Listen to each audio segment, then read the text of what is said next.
Pada tahun 358 sebelum Masehi, di pesisir Makedonia di Yunani Utara, pendongeng Iolaus dari Athena ditangkap oleh bajak laut dan mencoba mengulur waktu dengan menceritakan kepada mereka legenda pamannya, Hercules. Ayahnya adalah dewa Zeus, raja para dewa, namun ibunya adalah Alcmene, seorang wanita fana. Ratu Zeus, Hera, menganggap ini adalah sebagai penghinaan dan mencoba membunuhnya, namun Hercules mewarisi kekuatan ayahnya dan hampir tak terkalahkan. Begitu ia mencapai kedewasaan, para dewa memerintahkannya untuk melakukan 12 pekerjaan. Dan jika ia dapat menyelesaikan semuanya dan bertahan hidup, Hera akan membiarkannya hidup dalam damai. Dia melawan monster-monster kuat seperti Hydra, babi hutan Erymanthean, dan singa Nemea, yang kulitnya sangat kuat sehingga senjata pun tidak bisa menembusnya, jadi Hercules mengalahkannya dengan tangan kosong. Para perompak tidak terkesan dengan cerita Iolaus, dan tidak mempercayai apapun yang dia katakan. Namun saat itu, Hercules datang menyelamatkannya dengan mengenakan kulit singa di kepalanya. Para perompak tidak takut karena jumlah mereka ada 40.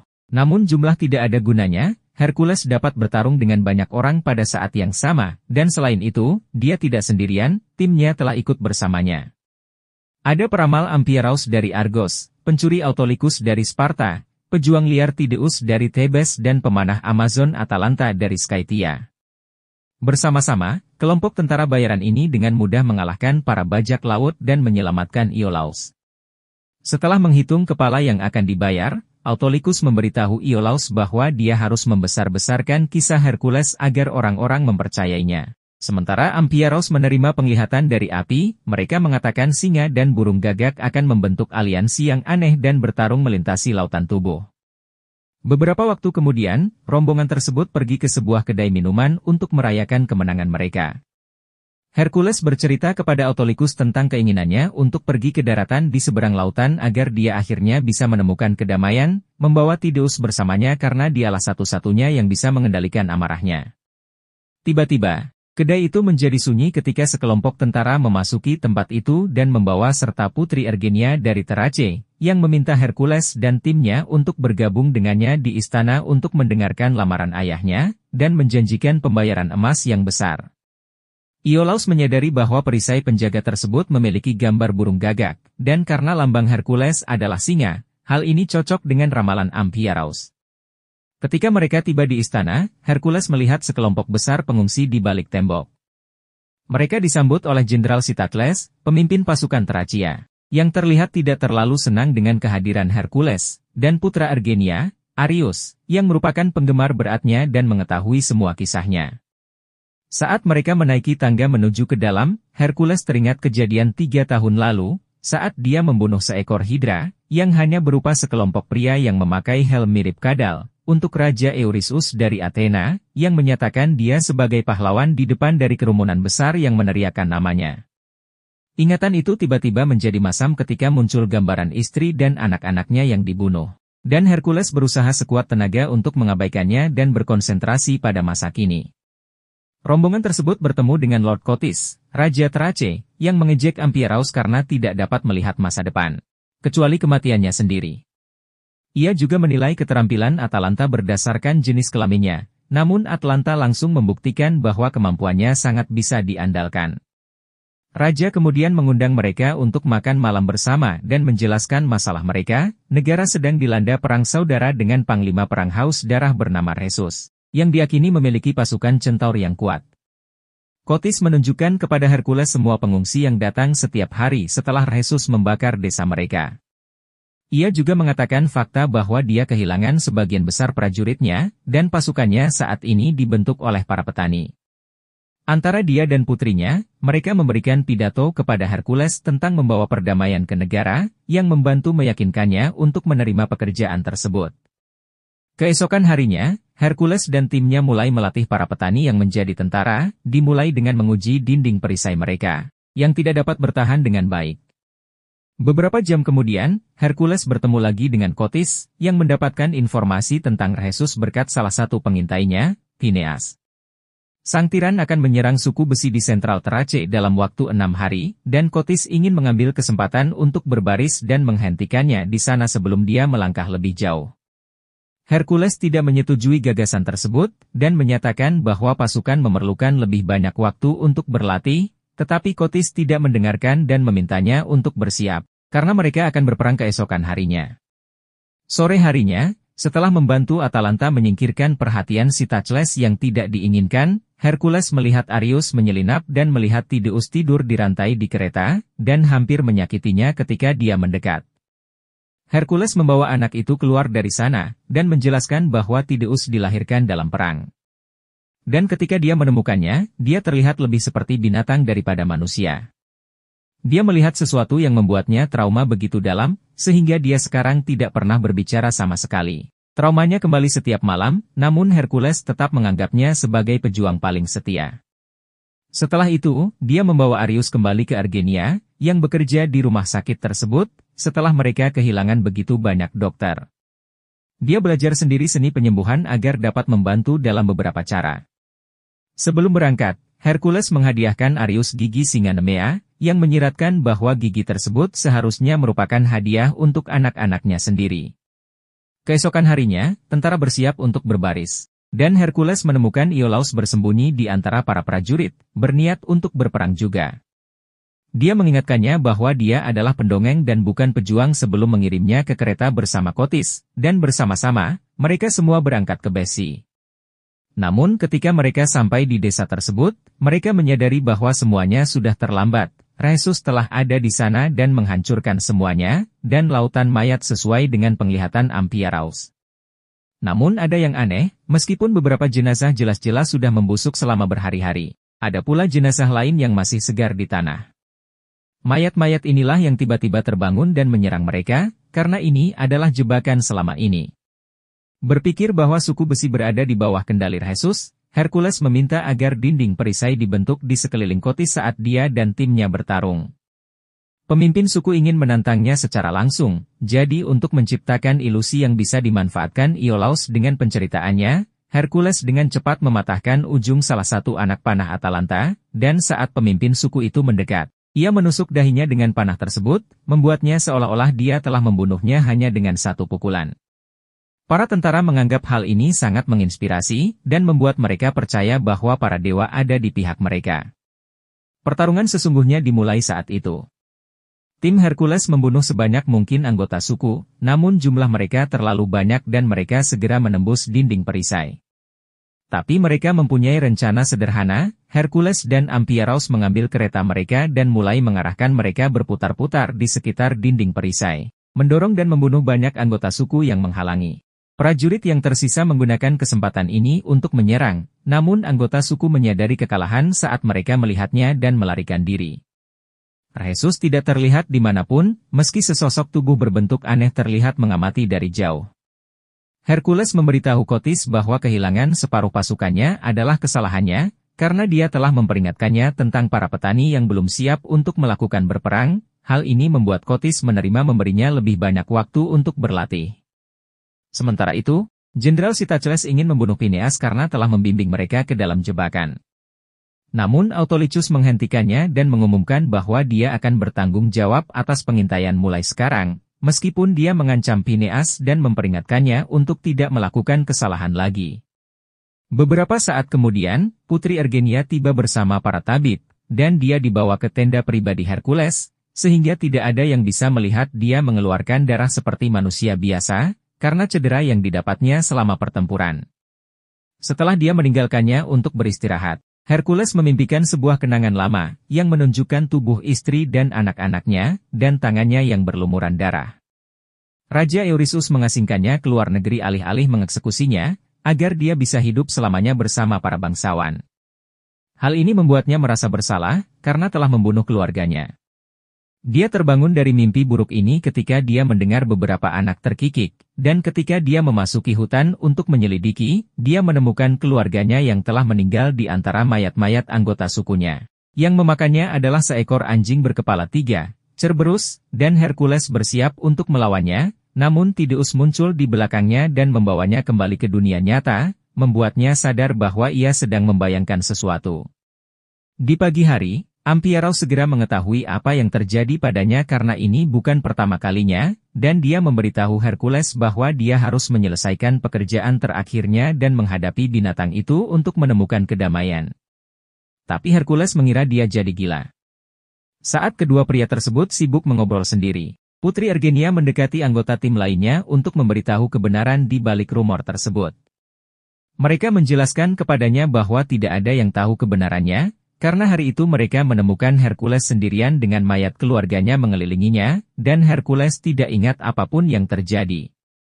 Dalam setiap petualangannya, dia akan menemukan salah satu anggota timnya dan menunjukkan kasih sayang kepada mereka, sehingga mendapatkan kesetiaan mereka.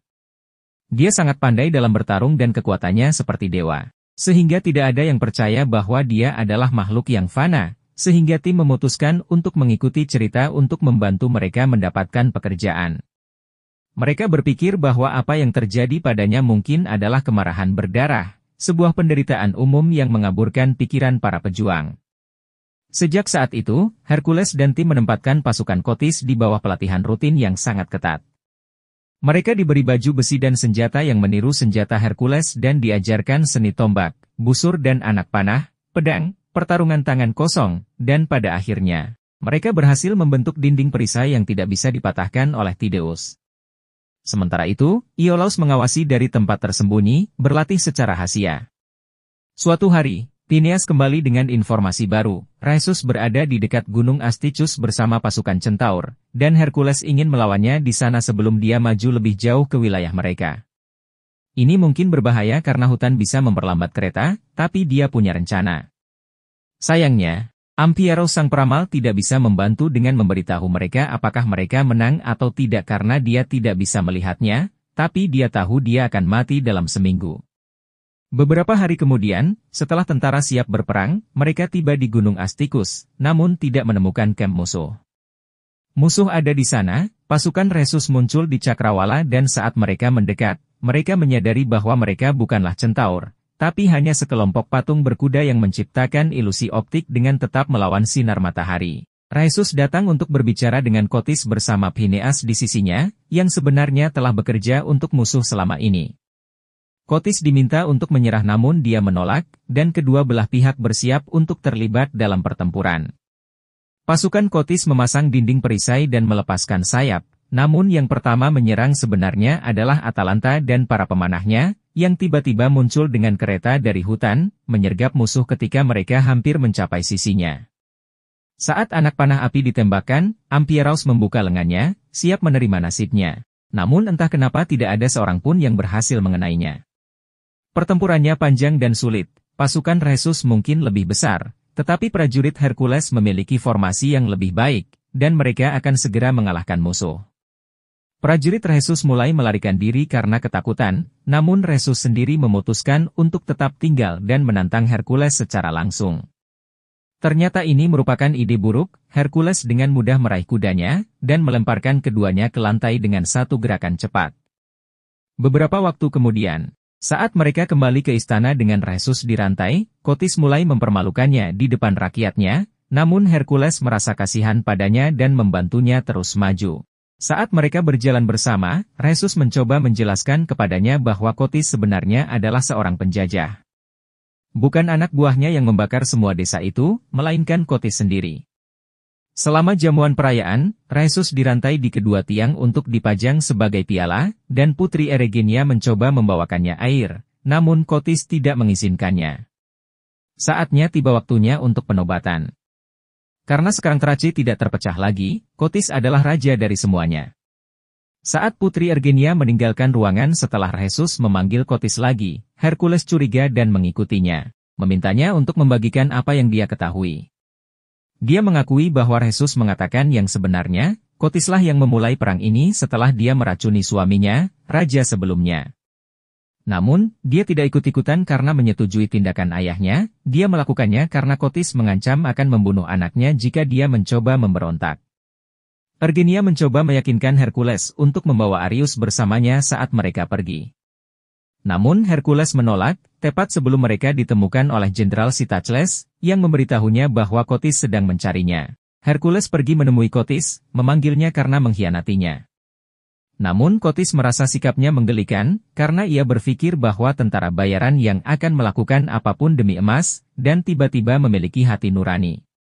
Dia mengaku ingin memiliki kerajaannya sendiri dan mengundang Hercules untuk memimpin pasukannya, namun karena dia menolak tawaran tersebut, Kotis membayar Hercules dan timnya sesuai kesepakatan sebelum mengusir mereka.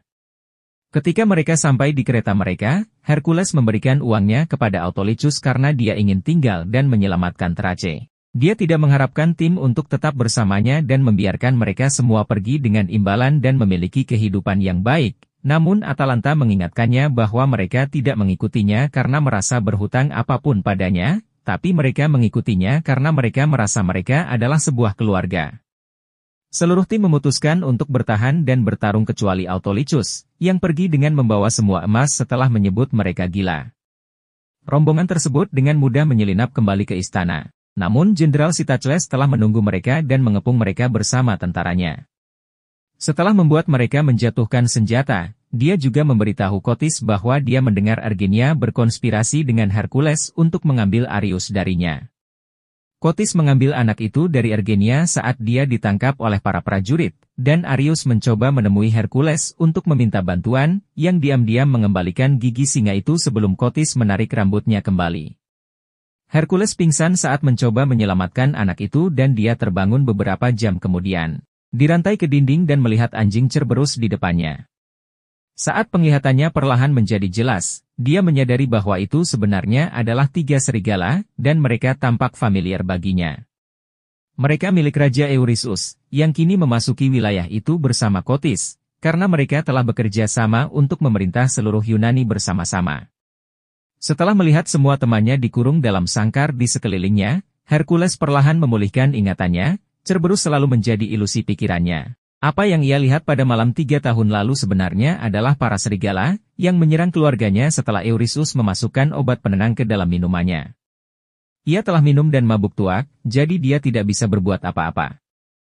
Eurystheus pun mengakui bahwa hal ini benar, dan dia melakukannya karena dia tidak menyukai cara rakyatnya memanggil nama Hercules lebih keras daripada namanya, seolah-olah dia adalah dewa.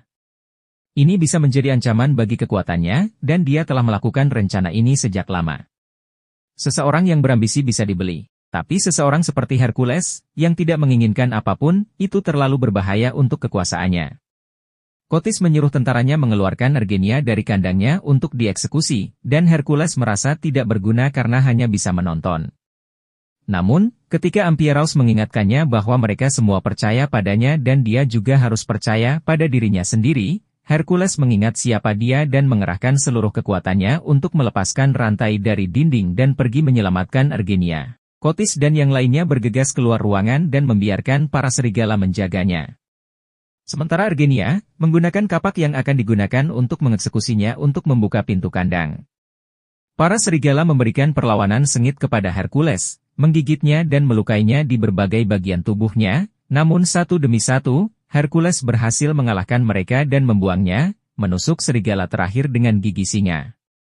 Pekerjaan terakhirnya akhirnya selesai. Erginia membebaskan seluruh rombongan dan mereka mengambil beberapa senjata yang ditinggalkan para prajurit, sementara Hercules menunjukkan kekuatannya lagi dengan mengangkat pintu besi, yang memungkinkan mereka melarikan diri dari penjara bawah tanah. Saat mereka menuju ke atas, tentara terus berusaha menghentikan mereka, namun mereka tidak kesulitan melawan dan berhasil melewatinya. Saat tombak api dilemparkan ke arah mereka, Amphiaraus sekali lagi mengira waktunya telah tiba dan membuka tangannya untuk menerima takdirnya. Namun Hercules mengambilnya dan membunuh seorang prajurit dengan tombak itu, menyelamatkan temanya. Saat rombongan mengurus prajurit yang tersisa, Hercules mengejar Eurystheus, yang mulai membuat banyak alasan atas apa yang terjadi pada keluarga Hercules, seperti mengatakan bahwa dia telah dikendalikan oleh Kotis. Dia juga mencoba untuk memerintahnya sebagai raja dan bahkan menawarinya uang, tapi Hercules tidak peduli dengan semua itu, dia mencengkeram leher Eurystheus, melemparkannya ke atas tahta, dan menusuknya dengan belatinya sendiri. Akhirnya Hercules dapat balas dendam pada keluarganya. Kini dia dapat melanjutkan hidup dan menemukan kedamaian setelah semua ini selesai. Pikirannya tiba-tiba terganggu oleh cambuk di lehernya, itu adalah Citacles, yang melemparkan Hercules ke lantai dan bersiap untuk membunuhnya. Namun, dia terkejut karena ditusuk oleh Iolaus dari belakang. Setelah akhirnya menyebut keponakannya seorang pejuang, keduanya bergabung kembali dengan kelompok yang telah menyelamatkan Rhesus, dan bersama-sama mereka meninggalkan istana. Akan tetapi, mereka jadi membeku begitu melihat Kotis menunggu mereka bersama pasukannya. Arius disandera oleh seorang tentara, dan Kotis mengancam akan membunuhnya jika Hercules tidak menyerah. Tiba-tiba, tentara tersebut tewas karena dilempari pisau. Itu adalah Autolycus, yang kembali untuk membantu. Setelah bebas, Arius berlari ke arah ibunya saat pertempuran lainnya dimulai, dan Tydeus melompat untuk melindunginya dari panah yang masuk. Arius bergabung dengan mereka dengan aman, dan Tydeus berhasil membunuh sebagian besar pemanah, tetapi juga terkena banyak anak panah sebagai balasannya. Sementara yang lain menjatuhkan Anglo untuk membuat dinding api antara mereka dan pasukan Kotis. Hercules mengambil Tydeus dan melihatnya mati setelah dia mengucapkan satu-satunya kata yang pernah diucapkannya dalam hidupnya, nama Hercules. Pasukan Kotis mulai menyerang setelah sebagian besar kobaran api padam, dan Hercules hanya melihat satu cara untuk menghentikannya, menggunakan kekuatannya yang luar biasa sekali lagi. Ia kemudian mendorong patung raksasa Hera dari dasarnya, yang pecah menjadi ratusan keping, yang kemudian berlanjut untuk menghancurkan banyak tentara dan mendorong Kotis ke jurang yang dalam. Setelah raja mereka meninggal, satu demi satu para prajurit mulai berlutut di depan Hercules dan meneriakkan namanya, menerima dia sebagai pemimpin baru mereka.